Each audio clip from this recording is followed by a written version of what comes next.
So, when I was little, I was hurt, sexually abused by a man who was a step relative, which, if you look at the statistics, divorce brings in a higher chance of sexual abuse. It's just a fact of statistics.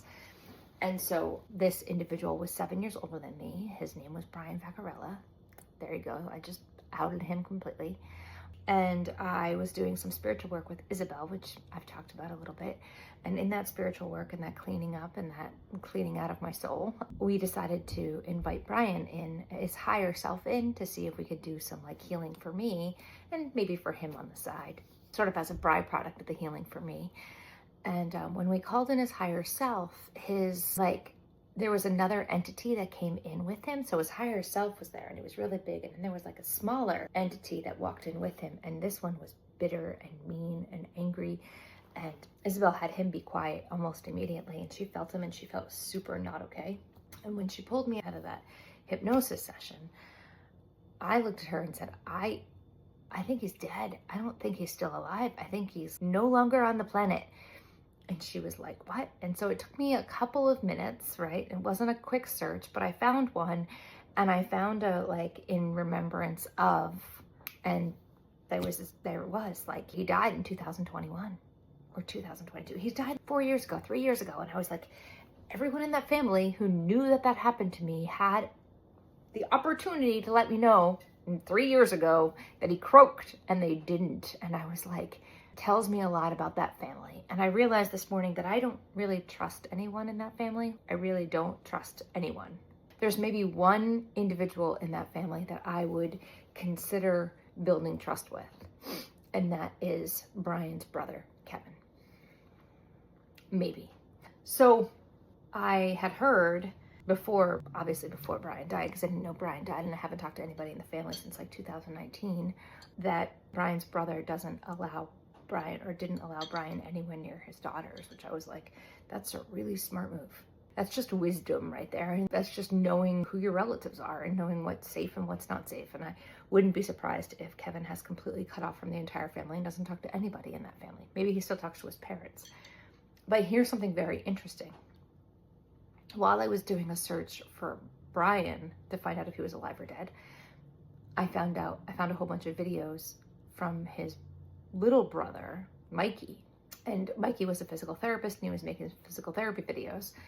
And then around the same time that right around the same time Brian died, Mikey's videos cut off completely, and he doesn't have anything on social media basically from the day his brother died, which makes me wonder if he's still alive on the planet or not, or if he fell into like this deep depression hole as a result of his brother dying, because I knew that they were like kind of close. I don't know the story. I don't know anything about it as Kim in her head, right? And so I can try and like puzzle it out, but that's not very useful. So Isabel and I were in session last week, this past Wednesday. It's Monday, the 22nd of December of 2025 when I'm filming this. And so on Wednesday of last week, we were in session and Brian came in again. Now, I have to tell you a quick story before I tell you this story. I forgot. I'm sorry. I'm going backwards. After that moment when I had the session with Isabel and Brian's higher self came in and then Brian himself came in, I went to the gym. And as I was at the gym, I felt really uncomfortable and I felt like I was being watched. And I realized, because I had opened the door, I realized it was the entity, Brian's ghosty self, was like hanging around. And I was like, I basically turned to him and I said, what the hell are you doing here?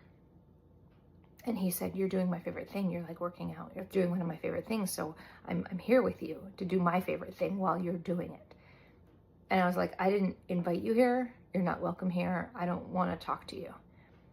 And then in a sort of weird way, Billy Idol's Rebel Yell came on the radio overhead in the gym. And that's like one of the songs that like Brian would sing with his cousins in the house. And I was like, this is just too freaky right now, as I'm like working out and having this like silent conversation with the dead guy who's like standing over me and making me feel oppressed. Really, his energy is. So I basically said, you need to back off. And he did.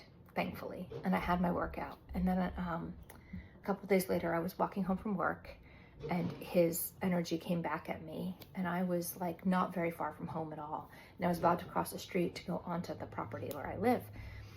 And I was standing there and he like crowded me in a very scary way as like a ghost. And I was like, what is your problem? I was like, why are you bothering me so much? Like, what is your deal? And he said, you're the only one who can hear me.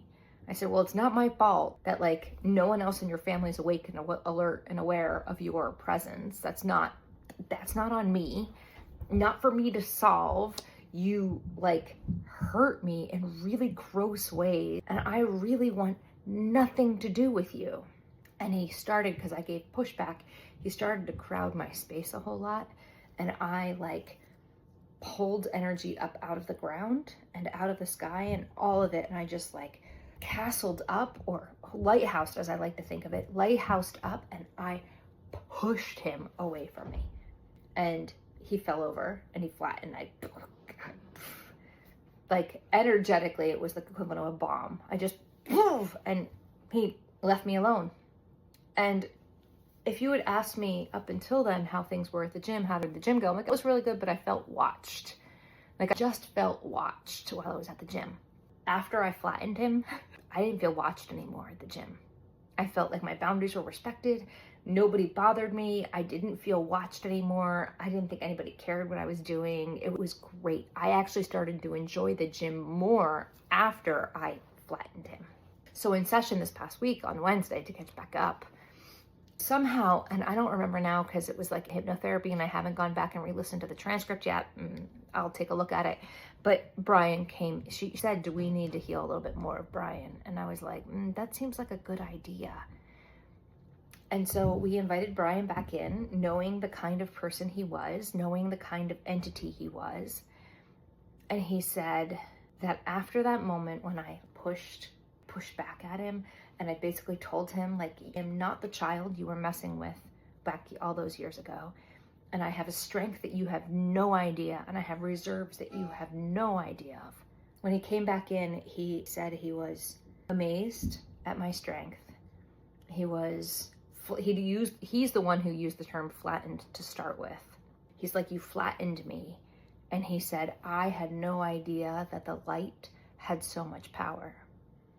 One of the things Brian used to do when he was alive is he taught himself how to like a string with like a knob at the end that he would light on fire, and then he would like swing them around, right? But he had to learn how to swing them around before he could light them on fire, or else he'd light himself on fire. And he told stories as he was learning, like he knocked himself in the head a couple times with it. Like he really, but there were photos that I found when I was seeing if he was alive or dead of him like in the dark at like Burning Man, like swinging fire around. And one of the things he said on Wednesday when I saw him in my hypnosis therapy session is he said he really liked being in the dark because it made the light so much brighter. And he really liked how the shadow play was. And then he realized that because I had flattened him with the light and the light had totally slammed into the ground, he's like, I had no idea the light had so much power. He's like, you thought you could only see the light in darkness. He's like, I had no idea. And he basically said, yeah, I want to heal and I want to be different and I want to be in the light. And so now apparently he's like around like the big brother over me. And I'm sort of like, I don't know if I'm totally comfortable with the guy who liked me as much as he did from 7 to 14 is like around as a protector. But on another level, I can't have too much protection when they're doing the kind of work that I'm doing. So I felt like he asked me to talk for him because he can't talk and he knows that I have the power. So I sat down with him and I did the thing. I sat down with him and I let him speak, which for those of you who know how hard that might have been, who've been through what I've been through with this entity, you probably guess that this wasn't, it wasn't hard because I've healed so much. So here we go. I said, okay, you want to do this? Let's do this. And he said, and so then I said, why now? Like, why are we doing this now? And he said, through your healing work on yourself, I have learned the power of the light You flattened me with it. You have strength now that I never saw coming and that I never had.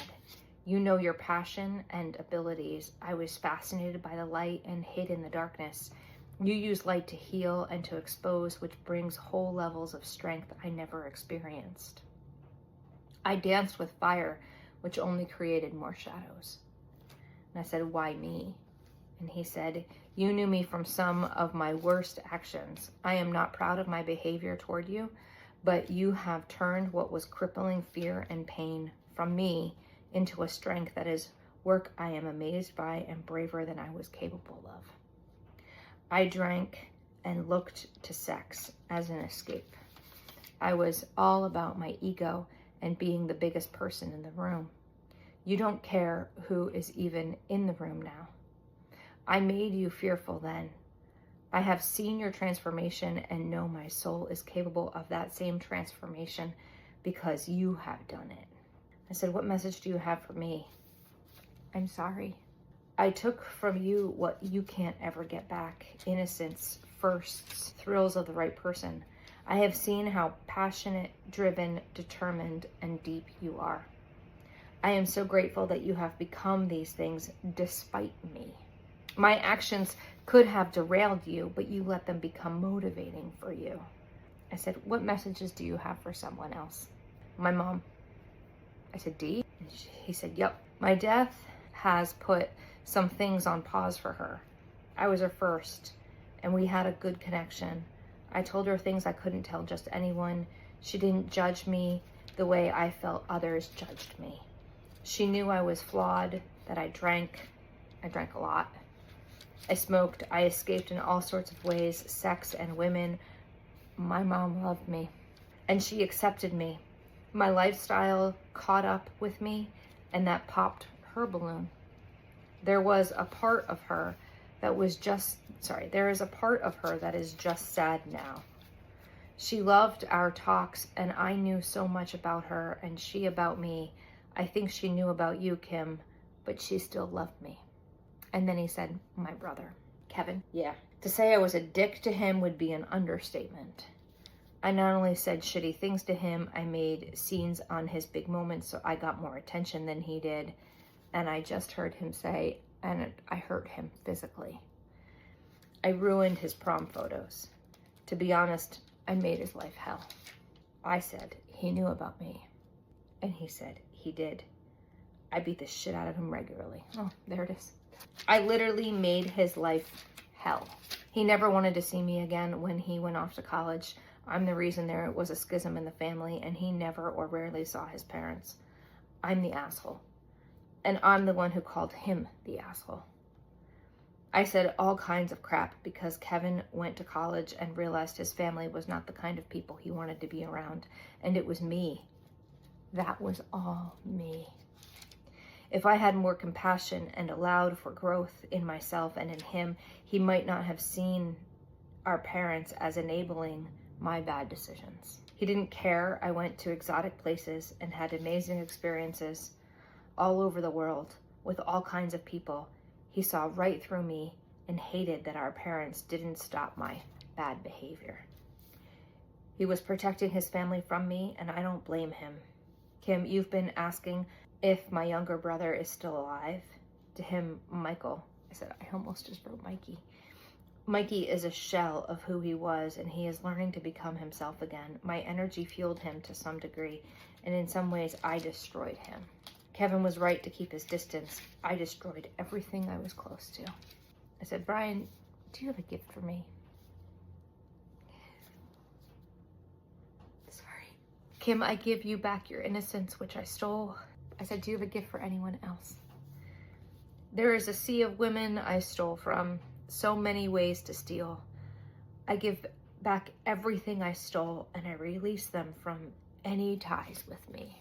Mikey, I restore back to you full emotional health, and to Kevin, I set him free from guilt or a negative emotional ties to the family. He is set free completely. I said, Brian, do you have a gift for yourself? This is my gift, standing in the light, declaring myself in the light, and acknowledging the pain I have put others through. Kim, I don't deserve you being a conduit of my grief, pain, and heartache. My family deserves better than I was. So for them in my soul field, I will be better. I will do life and light differently in my next incarnations. How do I help you get to the light or your ultimate peace? This helps greatly. You have no idea. There is a part of you that thinks this is all fake. It isn't. You see and hear me, you know me from a long time ago and feel my transformation, which makes you doubt the truthfulness of this experience. I am sorry for Mikey and what happened there. I will drag him into the light with me so that he can be healed too. You doing the work to heal yourself and heal me by proxy has already done so much. Thanks for this time.